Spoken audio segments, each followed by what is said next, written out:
Get this and get it straight. Crime is a sucker's road, and those who travel it wind up in the gut of the prison or the grave. This time I started with a Romanian from left field, got misled in the Philippine jungles, chased a beautiful blonde clear to Venice, and wound up with a friend from Siam, all without ever leaving Los Angeles.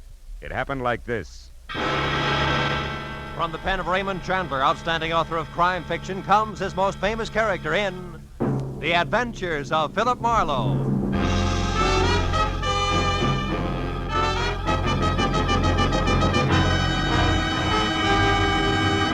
Now, with Gerald Moore starred as Philip Marlowe, we bring you tonight's exciting story, The Sword of Cebu.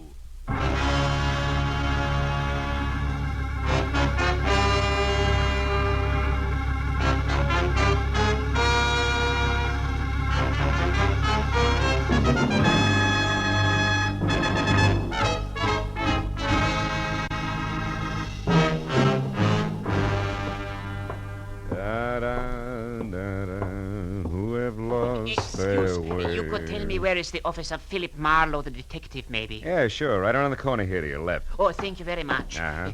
My friend, you know this Mr. Marlowe, eh? Well, yes. Yeah, I think you could say I know him. Tell me, he is a reliable man? Well, it depends on what you want to rely on him for. Excuse me, will you? I want to unlock the door. What? You are Philip Marlowe? Yeah, you're so right. Come on in, Mr. Never mind. Now listen to me. I will pay you twice what Henry Pound has offered to you. Also, I will add to that $1,000 for a bonus. Wait a minute. What is this? Henry Pound, 1,000? Please, I have not the time for haggling. We may get $2,000, but you must work for me, not for Henry Pound. You only pretend to work for him. Now, look, Bud, in the first place, I haven't heard from Henry Pound since I worked for him 4 years ago. Huh? Second place, I still don't know who you are or what you want. Huh? Maybe you better sit down over there, start at the beginning, and tell me. You are lying! You are trying to trick me. Very well, Mr. Marlowe. The short, dumpy man with wild black hair turned suddenly savage, swung a hard fistful of knuckles at my front teeth, and piled me back up against my office desk. By the time I got out into the hall, he was gone. I was going to follow him, but my phone, screaming for attention inside, stopped me. I decided to be philosophical about it. After all, screwballs find me all the time. Hello, Marlowe speaking. Phil, this is Henry Pound. Remember me? Yes. I just had a reminder. I've been trying to get hold of you for 2 hours, my boy. Where have you been? Out to dinner. Now listen, Mr. No, Pound, me first, Marlowe. This is most important. What? I need your help again, immediately. Yeah, it no doubt includes a stubby crumb with a head full of wild black hair and a nasty temper that left here on the run 10 seconds ago. Kurt Babesco. Whatever you call him, it's probably it. Babesco, Kurt Babesco. He's the one man I have reason to fear, Marlowe. Yeah? Come out here to my place at once, will you, my boy? Old Henry Pound's future is dangling over a very deep abyss by the merest thread, all because the sword is gone. What sword? What sword are you talking about, Mr. Pound? From the island of Cebu in the Philippines, the sword of Cebu. What? It means everything to me, and it's gone, vanished. I must have it back. Hurry, Marlowe.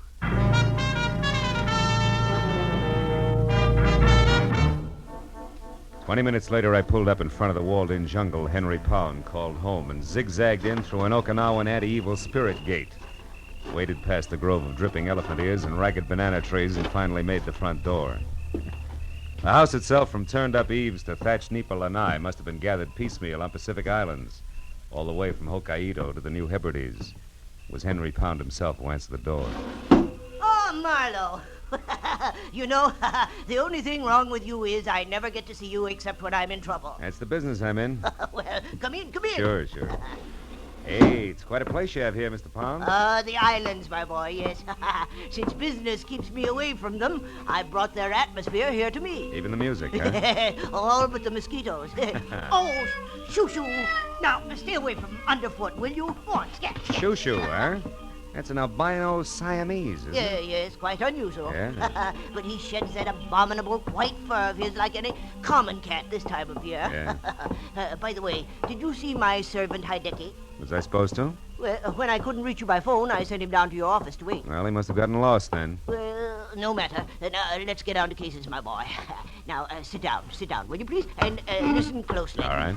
My major business, as you remember, is importing pearls from the Orient. Yeah, I remember. And since you worked for me last, I acquired a partner, a fine fellow named Voss in Manila. Mm-hmm. With his contacts there and mine here in the States, we've been extremely successful. Was he the one who sent you that sword you mentioned? Yes, it arrived 2 days ago, but Oh. he sent over half the curios you see in this room.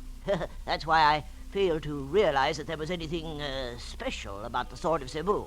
Well, what is so special about it, Mr. Pound? Here, read this letter I got from him. Henry, I'm certain now there's going to be trouble.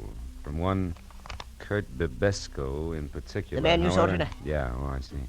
However, I've taken every precaution. Rest assured, Henry, that if anything ever happens to me, I shall somehow get the complete list of my contacts here into your hands.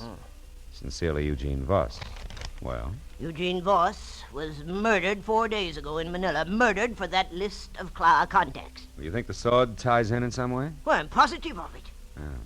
Well, what's it look like? Well, it's 3 feet long, Marlowe. The handle and the sheath are from the same gorgeous piece of white mahogany and literally covered with intricate and exquisite carvings. Sounds wonderful. Oh, it is. When the sword is in the sheath, the two pieces form a complete pattern. I thought of it at once, of course, but when I came in to examine it again, it was gone, stolen.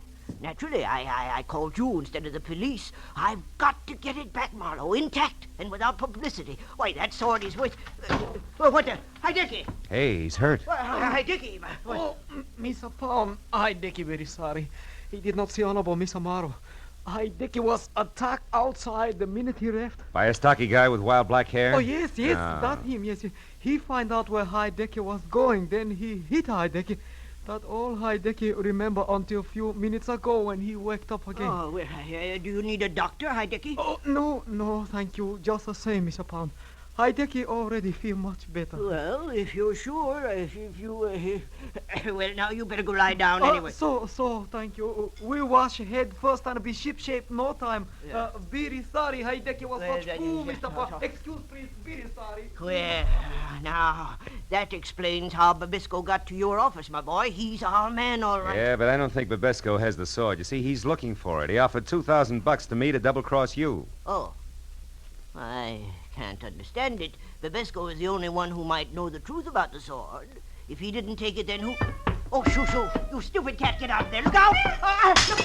I knew it. Now see what you've done. Broken my siling vase. He was playing with a piece of paper over there. Wait a minute. Oh, yeah, here it is. Eh? It's a rent receipt made out of somebody named Saunders. Let me see it. Sure. Received $40. Rent 1 month in advance for 812 Front Street, Venice. It is dated yesterday. Marlowe, I've never heard of this Saunders person, yet this thing was dropped here in my house. Perhaps by our thief, Marlowe. Do you realize what a break this is? Dropped isn't the word. This was deposited. Oh, what do you mean? It's a plant complete with name, address, and date. It was left here by someone who wanted it to be found, because whoever has the sword of Cebu right now might also have it up for sale. I think you're right, my boy. Wait, what do you plan to do? The only thing I can do, go to Venice and strike a bargain in our favor, I hope. I'll call you, Mr. Pound. I pushed my way out through the jungle to my car, turned around at the dead end of the street, and went down the way I'd come. At the first intersection, leaning against a lamppost, was 6 feet of lantern-jawed redhead in a turtleneck sweater and seaman's jacket. He gave me a hard, steady once-over until I was out of sight. Later, halfway to Venice, I picked up a pair of very sticky headlights in my rearview mirror, but lost them again. I turned onto Front Street and finally found number 812 all by itself out at the far end. I parked a block away and walked back. It was a battered, rickety beach shack. I moved in gently and found a crack wide enough to look through. There was no furniture, just one big packing crate, a kerosene lamp, and a blonde. Ho, what a blonde. She belonged in that joint like an orchid in a blacksmith. In one hand, she held a cigarette, in the other, a small automatic. I went quietly to the back of the house, found a tin can, and threw it. And I plastered my back up beside the door and waited. She came out slowly, gun first, and when there was enough showing to get a hold of, I grabbed. Let go. The gun, sister. Come on, give. There. That's better. Now we can go in and talk, huh? You think you're so clever. I get by. Hey, cozy little spot you picked. You got here, so it serves its purpose. Who are you? Philip Marlowe, Henry Pound's private detective. Where's his sword? We've things to talk over. Your first. bargaining position is lousy, Miss Saunders. What's the offer? 0, baby. I'm getting it back for free. Now, where is it? Take your hands off me. The sword is here in the house, but the scabbard isn't. And one's quite worthless without the other, you know. You're not taking a lot of chances, are you, kid? The sword has already brought me $5,000, Marlowe, and I've only just begun. So make an offer. And make it good. You're a liar. Sword's not worth 1/10 that. Not of itself, no. But this one's special, and I know why. And I'll tell you something else. You bet you will. You'll tell me where it is and fast. Not that fast, mister. Don't move. Drop the gun. Now you can turn around. Well, a lantern jaw with red hair. So you were tailing me after all. Ah, you said it. Now, wait a minute. Shut up. But I... Get out. The front doors. Go on, beat it. I'll see you later. Now you, mister. Now what? Now we sit down, a couple of smart guys, and find a good, sensible way to work this out. Only I'm just a little smarter, because I got the only gun. Keep talking. What'd you say the sword was? Speak up, fella. Time's running out. Sounds like time's not the only thing that's running out, Red. Somebody's in the back room. Sorry, Tootsie, but now this only works one. Wait! Oh!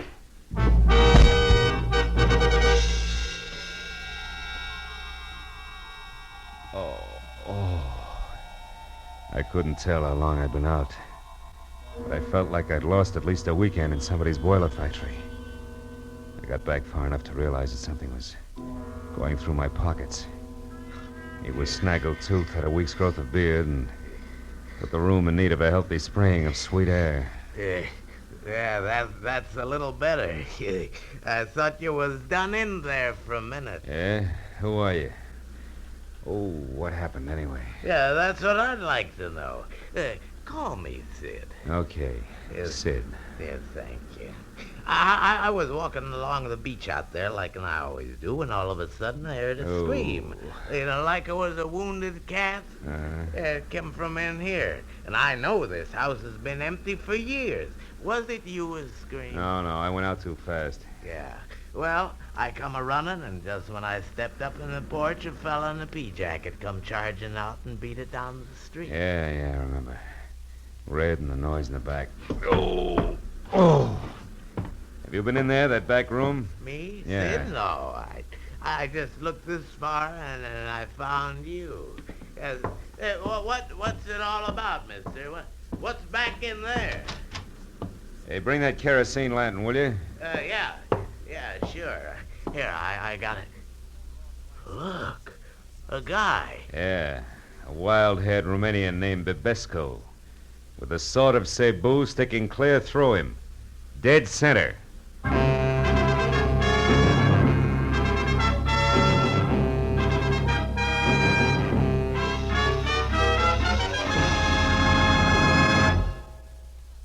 Now, with our star, Gerald Moore, we continue with the second act of Philip Marlowe and tonight's story, The Sword of Cebu.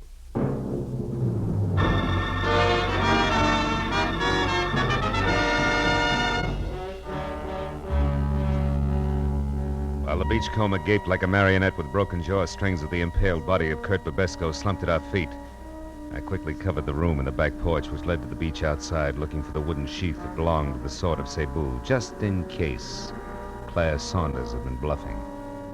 But 5 minutes of that got me nothing more than a little exercise and a lot of salt air. Well, what should we ought to do now, mister? Call the cops? Yeah, I guess so. Sure would like to take that sword. So would I, Junior. But the homicide boys are kind of narrow-minded. You see, they like their corpses as is. Yeah? Come on, let's get to a phone. Yeah, okay. Nearest one's a couple of blocks away. You got a car? Yeah, it's out front. Got a light? Yeah, here's some matches. Thanks. Hey, wait a minute. Huh? What do you do at the Conga Club? Me? Yeah. Oh, them matches ain't mine. Just picked them up off in that barrel. Come on. Conga Club, huh? You know where it is? Hey, sure, it's right here in Venice. Ex-Marine runs Oh? it. Kinda wild, though. Cops raided it once. They had some dancing. Where girls. is it? Where is Oh, it? Come on, it could be important. Straight down Front Street, Broadway, then left one block, and you're there. Uh-huh. Now, look. You call the cops and get back here and wait till they come. Tell them my name Yeah. is Philip Marlowe. I'm a Marlowe. private detective. Yeah. Oh, no. No, sir, not me. I ain't waiting here alone. $10? That's all? You heard me here. Tell the law I'll get in touch as soon as I can. Also, Sid, I'll match that 10 the next time we meet if you've kept your mind on your work. Yeah, okay. But where'll I tell him he went to? The Conga? You catch on fast. The Conga, Junior.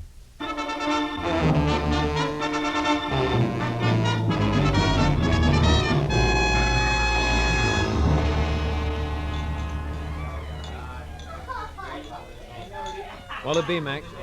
Scotch and a little information. Girl named Claire Saunders, dressed in a white linen. I never heard of her, Mac. Oh. I see so many people, you know. Yeah, sure. Now, you get what I mean, don't you, Mac? Oh, of course, yeah. Well, you better make that a double scotch. I'm through. He should have known better. Trusting a fast dame with every cent of his war bonus, a jerk. Wait a minute. Huh? War bonus? Yeah. Who should have known better? Well, Hey, Sarge, I'm running out of ammunition. Yeah, I'll be with you in a minute, Kelly. Wait a minute. Look, who should have known better, mister? My kid brother back in New York. He's a vet, Marines. He got his check from the state, and he turned it over to this Claire Saunders. They were going to get married. That's what she said. And that was the last he saw of her. Oh, well, it happens every day. He'll know better the next time. Wait a minute, Mac. I just happen to remember. I know that doll. You do? Yeah. Been around a couple of days now. It's pretty flush, all right. Know where she's staying? Yeah, sure I do. A ritzy motel about 4 blocks from here, the Pavilion. Pavilion, huh? Yeah. She got bungalow 10 there, Mac. I know because she was complaining about it being the N1 and too long a run for the bellhop and a cracked ice detail. Oh. You go get her, Mac. And when you do, tell the kid brother that another ex-Marine tipped you off. Yeah, you bet I will.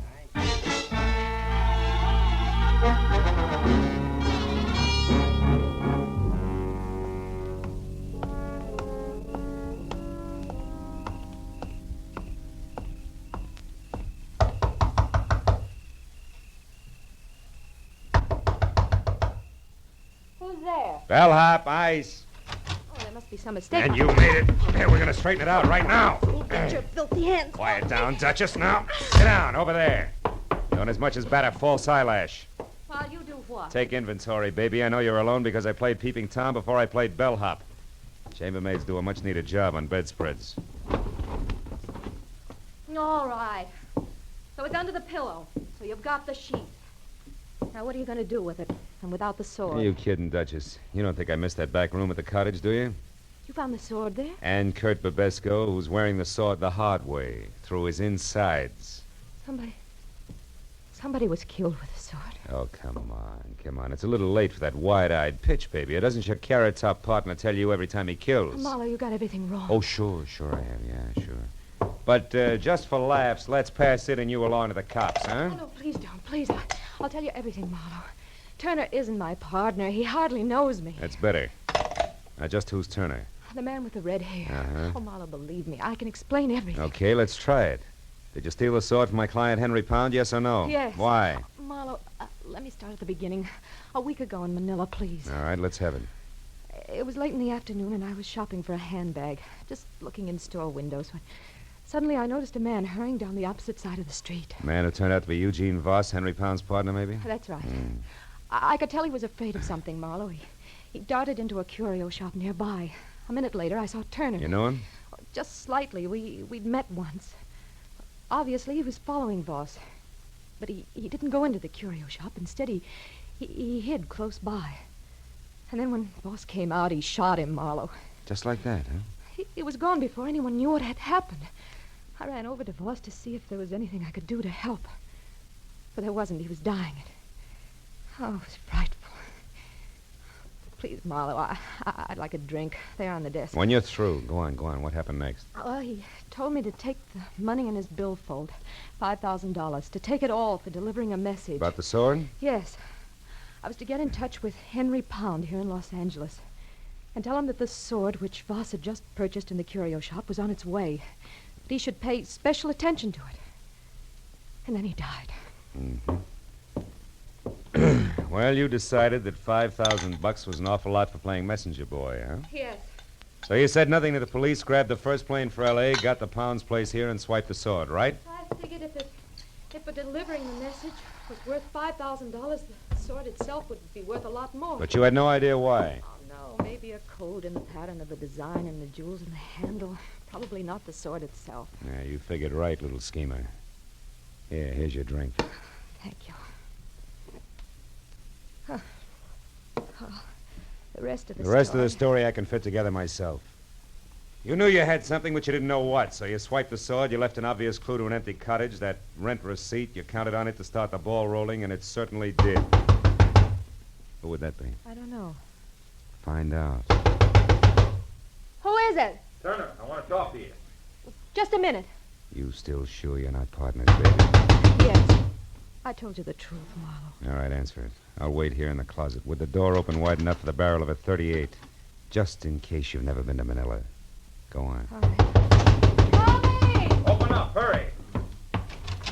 Close it quick. That peeper may be around. Who? The one I slugged over at the cottage. He wasn't there when I went back. Just some bum I scared away. Went back? Yeah, I went back. After you ran, there was some excitement, Sweets. First, I slugged the peeper because I heard some noise in the back. I thought it was you. Me. I never returned to the cottage. I know it. It was a louse named Babesco. I got him all right. With the very sort he was after. The little number right here in my hand. He was competition. So were you, Sweets, except that I doped your angle a long time ago. What do you mean? Well, Voss told you something before he died in Manila. I stopped after I ran, doll. I even came back. I saw you go for his billfold. Saw him mumble something. When I ran into you again here in L.A., I knew you were swinging in the dark. It was a nice try, Sweets.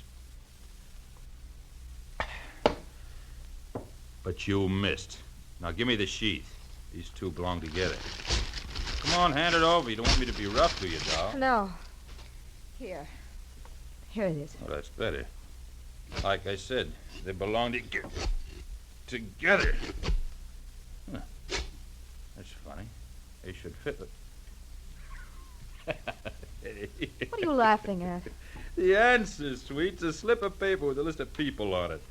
I think it's crumpled in the bottom of the sheath here, and that's why the sword won't go all the way home.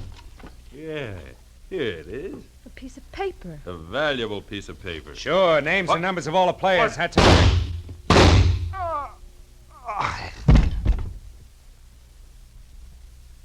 Marlowe. Marlowe, he's dead, isn't he? Yeah. It's about as dead as a guy named Eugene Voss was last week on a sidewalk in Manila. Or the party called Babesco. What is it? Turner's dead, but I don't think his partner is. Marlowe, you thought I was his partner. Hmm? Oh, yes, and I thought wrong, Claire. But now I got a little more to go on. I'll see you, honey. Oh, no, wait. What am I supposed to do? Call the police and explain it all away as a practical joke? Oh, Marlowe, have a heart. Where are you going? Back to my client, little dreamer. I think you can give me a line on that partner. Be good.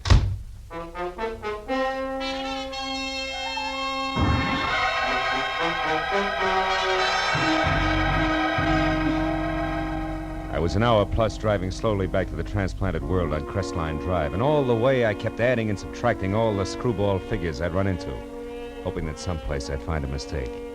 But when I was there through the junior jungle and standing at the front door, I knew that my hunch was right. Marlowe, you've got the sword? Sword and sheath alike, Mr. Pound. They're in my car. Also, I got news. Babesco's dead. I'm not sorry. So is Turner. I don't know any Turner, but why haven't you brought the sword and sheath in with you? Because they don't count, Mr. Pound. There wasn't any code in the pattern on either one. The answer was a slip of paper jammed down in the sheath. Here. Is that what we're after? Let me see. Yes, Marlowe, this is it. Oh, I knew he wouldn't fail me. I knew Voss was loyal. I knew it. Oh, better than that, Mr. Pound. You counted on it. And don't move a finger, Happy. It's a great night for killing. Now What? go on. Into the study. We're going to use the phone. Well, Marlowe, you're insane. Sure I am. So much so that I let the hairs from an affectionate Siamese cat change my mind. About everything. Keep moving. The cat? What do you mean? I mean the Turner who shot Eugene Voss in Manila, who murdered Babesco out at the beach, who I just killed before he could kill me, had white hairs from a molting white Siamese cat all over his suit. What? The same kind of white hairs I got on mine when Shoo rubbed against me. Now go on, open that door. Well, In other words, Pound, Turner was a friend here, not foe, and from there on in, it all figures. Or do you still think I'm insane? Yes, No, Marlowe, you're right. You bet I'm right. Turner was in this with me. A partner, you might say. You see, I knew that Eugene Voss was worried about competitors. Like Babesco, go on. Well, I knew that Voss would see I got his client's list, the pearl dealers, if his life was really in danger. That gave you a brilliant idea. Put his life in danger. So you sent Turner to Manila to kill Voss once the list was on its way. Oh, how neat. But tell me, clean cut, why didn't you let Turner know about the sword at once? Because he was tricked. Voss planted a fake list at his hotel, hoping that Turner would find it and go his merry way, which Turner did. He didn't know it was fake until he arrived here this morning. Which, of course, didn't affect the scheduled murder. Nice and thorough, aren't you? Or have you left out some little detail I should know, like why you bothered having Turner get mixed up in this at all tonight?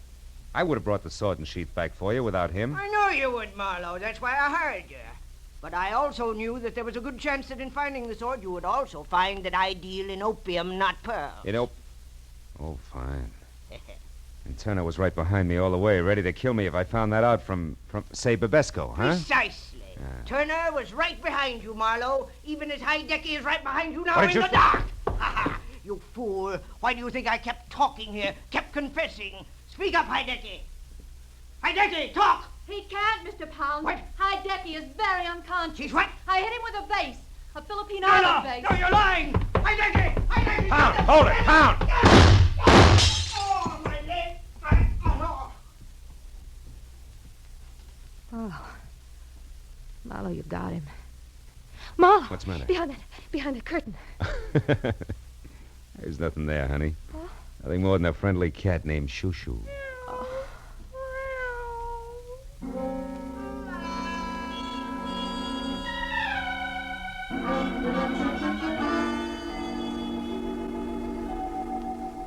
It took a long time. It always does. But finally, the police in Los Angeles and the police in Manila knew exactly who had done what to whom and why. All of which left Henry Pound, the vicious little character who wouldn't even recognize honor among thieves, with a short, unpleasant future. And I thought about him and every rotten thing he'd done as I walked through his imported island jungle to my car. I thought about him and Babesco, about Turner, the houseboy, about Eugene Voss, and I didn't think about Claire Saunders until I got to my car. Was in behind the wheel, headlights on. The words were written in lipstick the length and breadth of my windshield. Phil, dear, I stepped out when nobody was looking. But don't fret. Because from here on out, I'm going to be very good. I've learned my lesson. P.S.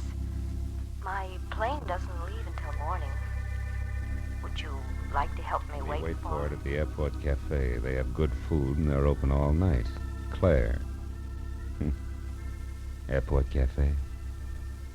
It's an hour's drive. Unless I hurry.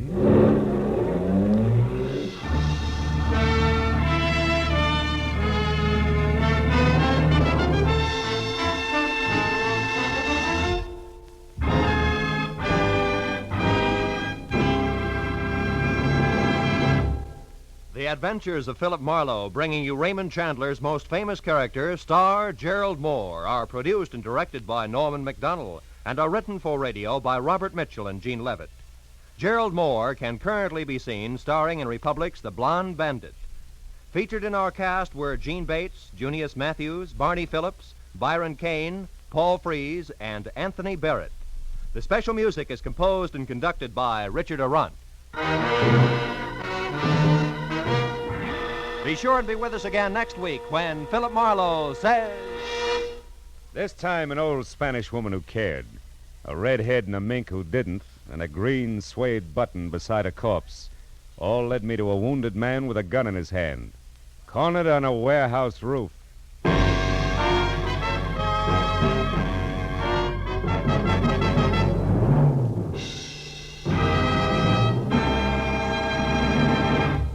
Now, stay tuned for Pursuit, which follows immediately on most of these same CBS stations. This is Roy Rowan speaking. This is CBS, where Burns and Allen are heard every Wednesday night, the Columbia Broadcasting System.